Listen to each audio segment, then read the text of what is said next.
Yes, indeed!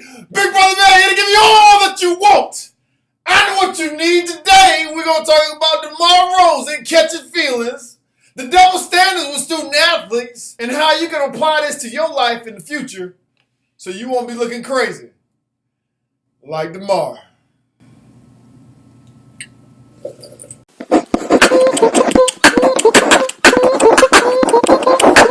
Hoop loud.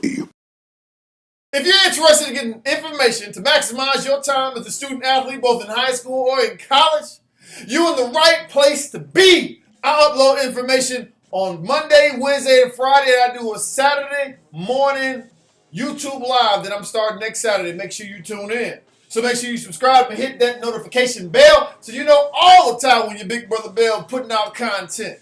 The main player of the Toronto Raptors is going to be traded to the San Antonio Spurs. Once he got this news, he was not happy.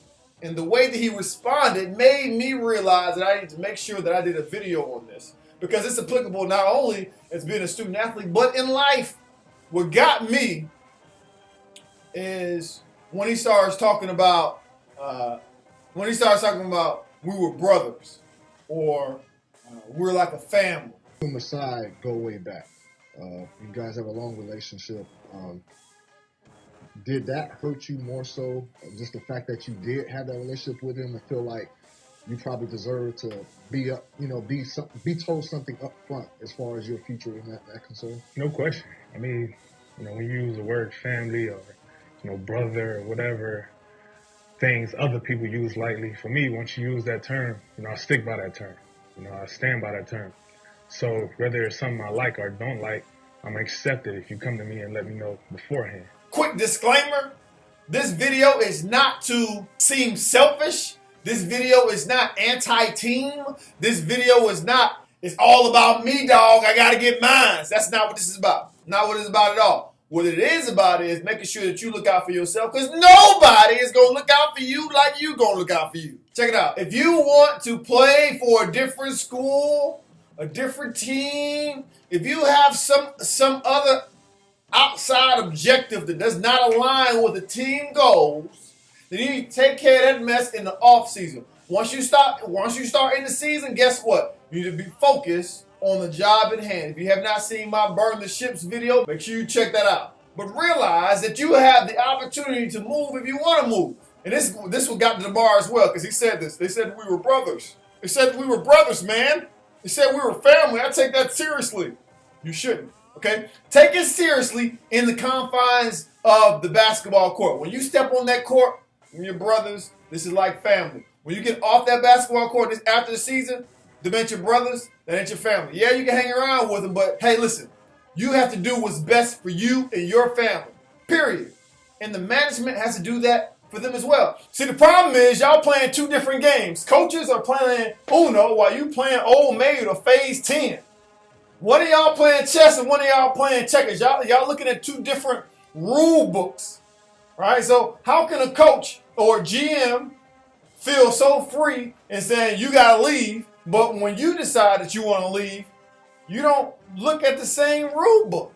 You say loyalty, trust, family, brother, sister. Don't get me wrong, those words mean a lot to me as well. But my thing is, and the reason I have this video is I don't want you to be manipulated by those words for someone that wants you to do something that they want you to do. Whereas if the shoe's on the other foot, you can't go to your coach. You can't go to your athletic director and use those same words to make them stay in their position. When they want to leave, guess what? They leave. You can't say, hey, coach, what about our family, man? Well, I thought we were brothers, coach. Yeah, I thought I was like your son. Yeah? He's going to be a deadbeat dad because he's up out of there. And nobody's going to say anything about it. And I get it, okay? Because I've been a student athlete and I get it.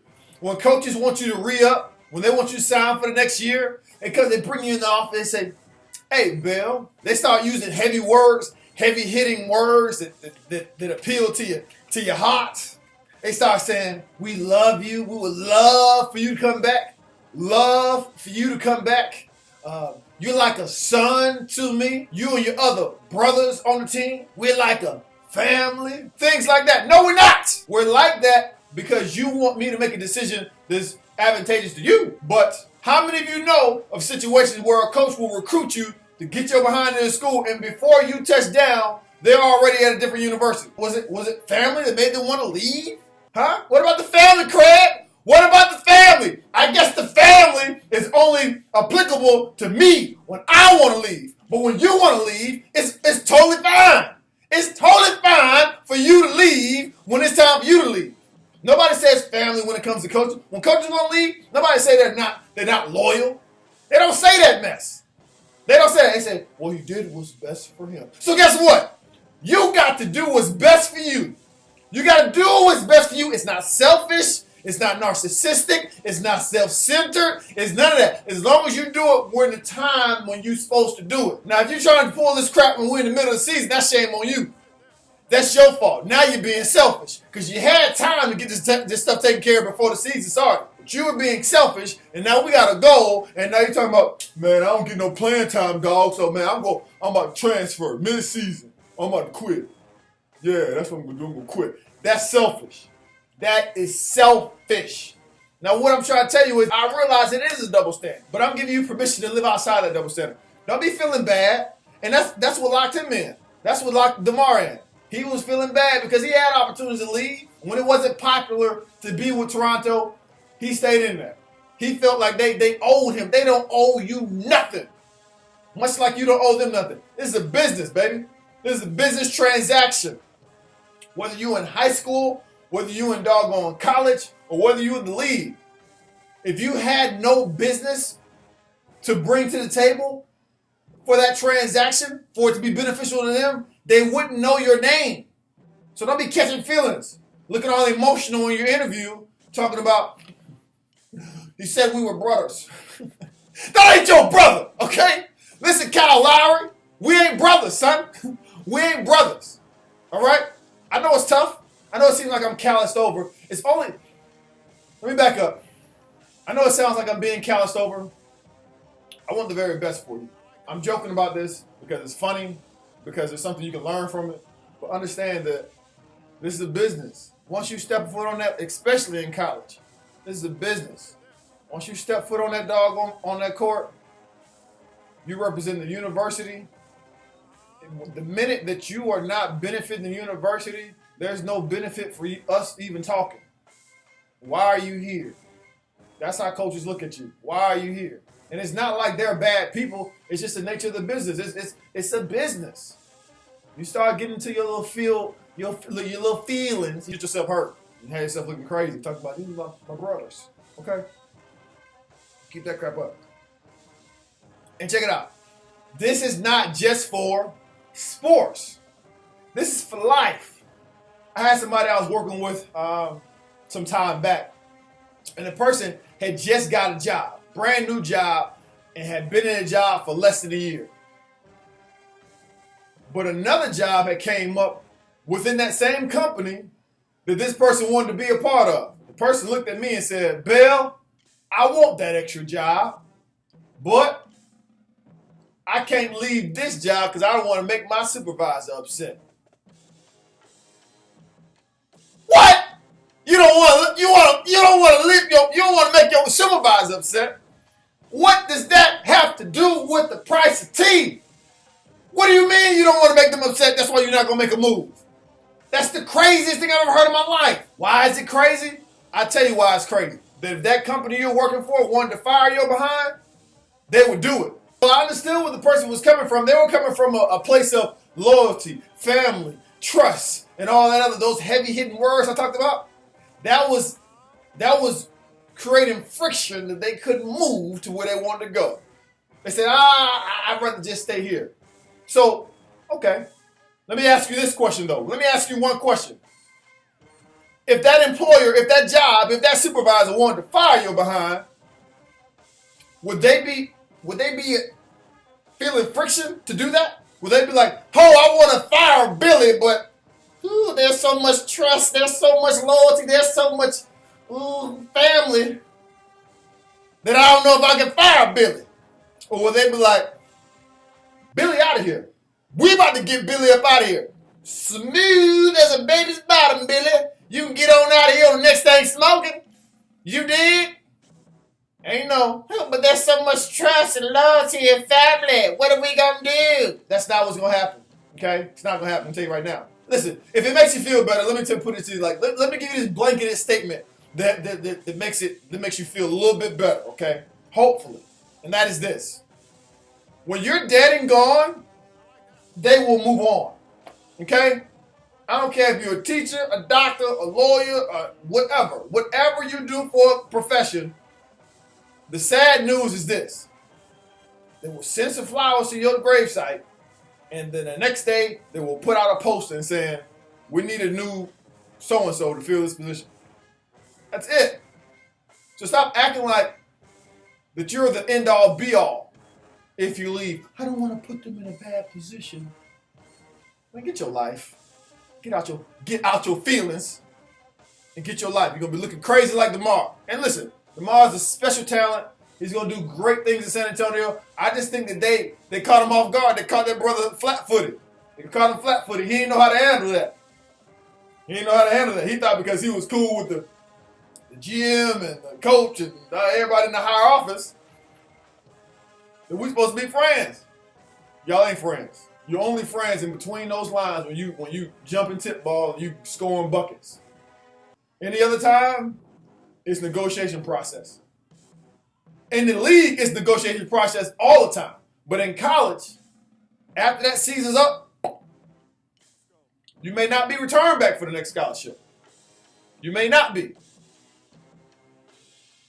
So I don't want to keep you long, but what I will say is this. Ain't nobody going to look out for you like you're going to look out for you. Your big brother Bell is a close second.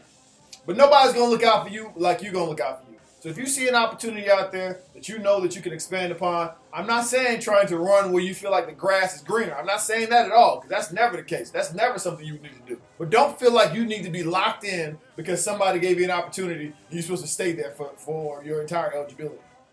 Nope. My challenge to you. When it's time to re-up, when you're thinking about where you want to go to school, when you have those conversations with your coach, the negotiation process, I want you to put on your coach hat. Put on your GM hat. Put on your athletic director hat. Because if you put on that hat and then not doggone player hat, then you can see things clearly. Then you can make an assessment based on you. You put on that player hat, you're going to go in there with your feelings all out. Oh, coach, you're like a father figure for me. Oh, coach, we're like family. But if you was an athletic director, you'd be like, nope. If you was a coach, you were like, nope. If you was an athletic director, you was like, this don't fit my budget. You suckers taking my Pell Grant. You didn't cut my scholarship. Nope. I hope all this information helped you. I hope it helped you because if we was delivering rap songs, this would be a banger. You did this video right here is a classic, and I'm saying it before I even upload it. This is a classic. The stuff that I just gave you, whether you realize it or not, is gonna save your doggone eligibility in one way or another. The stuff I just gave you are things that people don't realize until they doggone senior year in college, if they get there. I just gave you that for free, fella. So the least you can do is press that subscribe button and share it to your partners in them, because it can really help them. Once again, I am going to be launching a Saturday YouTube Live. If the YouTube Live does not work on Saturday morning, next Saturday morning, I'm going to be doing it on my Instagram. So if you're not on my Instagram, make sure you add me on Instagram, because I'll be doing YouTube. I'll be doing live on there as well if the YouTube Live, because I'm trying to figure out how to do it. But yeah, we'll upload Monday, Wednesday, and Friday, player. Make sure you subscribe. Leave some comments, man. Let me know what you want to see. And as always, whether it's on the court or off, in the classroom or out, graduate at the top of your class. Hoop lobby.